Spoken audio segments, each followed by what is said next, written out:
Olá, meu irmão, minha irmã, tudo bom com você? Quero te convidar a refletir junto comigo o Evangelho desta sexta-feira, dia 24 de janeiro.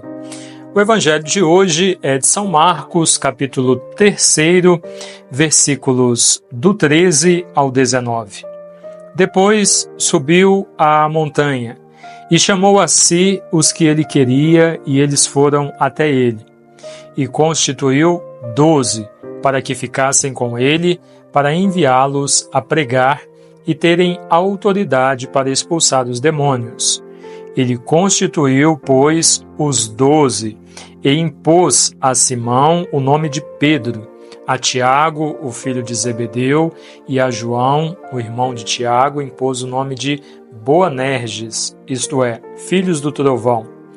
Depois André, Filipe, Bartolomeu, Mateus, Tomé, Tiago, o filho de Alfeu, Tadeu, Simão, o Zelota, e Judas Iscariote, aquele que o entregou. Palavra da salvação. Glória a vós, Senhor. Meus queridos, nós ouvimos hoje o Evangelho de São Marcos, relatando para nós a escolha dos 12. Jesus, ao iniciar a sua missão, à medida que ele ia percorrendo as cidades e curando as pessoas, ajudando, reinserindo no convívio social, expulsando demônios, e ele ia mudando, transformando completamente a vida daquelas pessoas, né? E aí, alguns não, muitos daqueles que viveram a experiência de cura, de libertação, iam seguindo o Senhor, iam seguindo.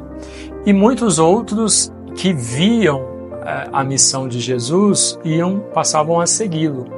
De modo que chegou um momento que o Senhor tinha diante de si uma multidão de discípulos. Não eram ainda os apóstolos, uma multidão de discípulos, ou seja, de seguidores, de pessoas que, vendo a sua missão e reconhecendo que de fato ele era um homem de Deus, passaram a segui-lo.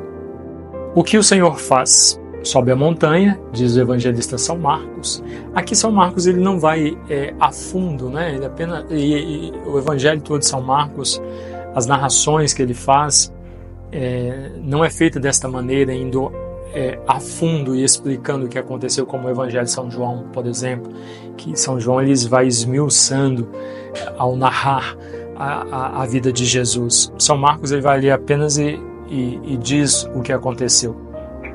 São Marcos diz que o Senhor subiu a montanha e, subindo a montanha, ele passou a noite toda em oração.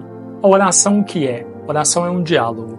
Quando nós oramos, nós falamos e Deus nos ouve. Chega um momento em que nós nos calamos, Deus fala e nós ouvimos. Isso é um diálogo. Então, Jesus, ele mostrou isso para os discípulos, para aquele povo. Depois de formar o grupo dos 12, diversas vezes ele mostrou isso para os 12 e mostra para nós também. E inclusive tem evangelhos onde ele fala isso, né? O Pai e eu somos um, entre o Pai e o Filho existe uma comunhão. Então, ao retirar-se, em alguns momentos ele se retira por algumas horas em oração, em outro momento como esse ele sobe a montanha e passa a madrugada inteira em oração. Ele mostra essa intimidade que existia entre ele e o Pai. E esses momentos de oração que ele faz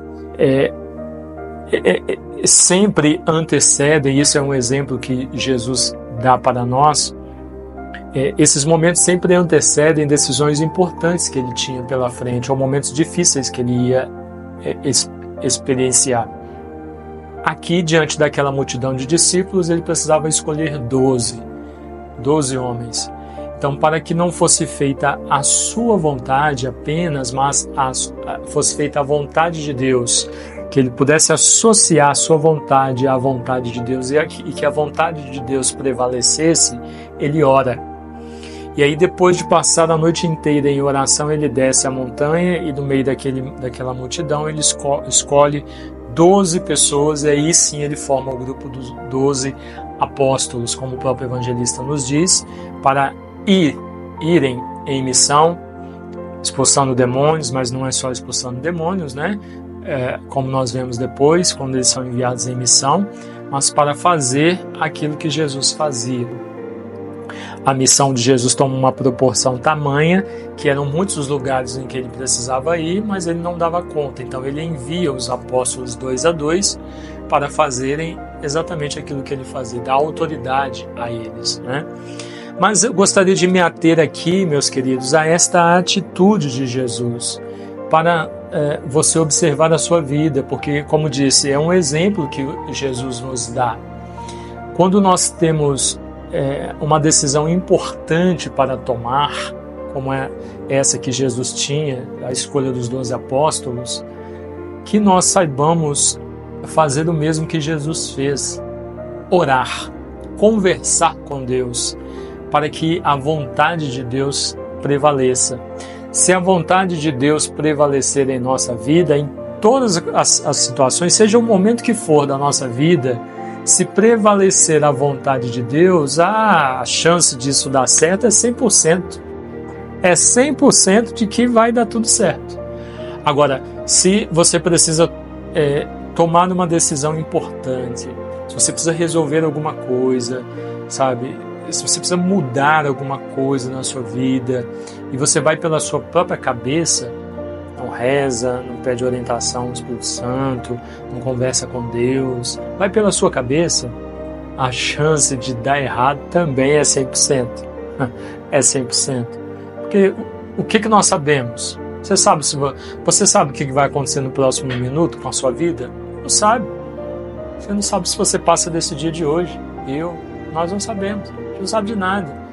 Então, a nossa vida ela precisa ser colocada diante de Deus, e quando nós compreendermos isso, os problemas eles virão, lógico.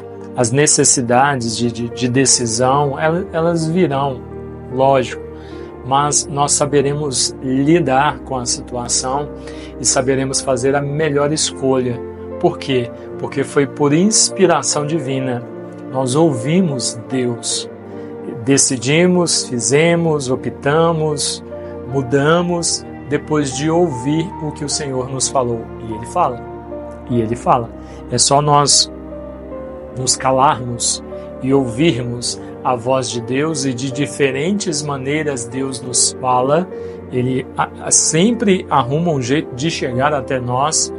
Fato é que o Senhor nos fala, é só nós silenciarmos e ouvirmos a voz do Senhor, que Ele dirá para nós o que precisa ser feito, como precisa ser feito, o caminho que precisa ser seguido, as escolhas que nós precisamos fazer.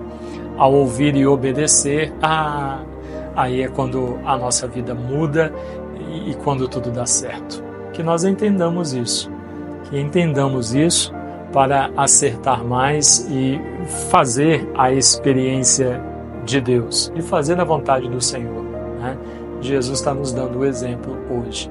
Então, passe mais tempo em oração, gaste, entre aspas, não é gaste, a melhor palavra não é gaste, dedique um tempo maior da sua vida conversando com Deus, se retirando em oração. Você não pode subir uma montanha como o Senhor fez. Dá um jeito no banheiro, se sua casa é muito movimentada, quando você estiver tomando banho, quando você estiver no quintal, quando você estiver na rua, quando você for em algum lugar, dê um jeito de conversar mais com Deus e de ouvir o que o Senhor tem para dizer para você. Olha, quando você fizer essa experiência, você vai perceber de forma muito clara a transformação que acontecerá na sua vida, porque você está fazendo a melhor escolha. A escolha por Deus, fazer a vontade de Deus. Não é fácil, mas Jesus está nos mostrando aqui o que precisamos fazer. Às vezes nos retirar do tumulto, nos retirar da presença daqueles que estão nos impedindo, né, de colocar-se na presença de Deus, é retirar-se. É retirar-se, ficar só nós e Deus. Só nós e Deus. E conversarmos com Ele. E ouvindo o que Ele nos diz, obedecer. que aí as coisas darão certo, nós faremos as melhores escolhas. Amém? Deus abençoe você, em nome do Pai, e do Filho, e do Espírito Santo. Amém.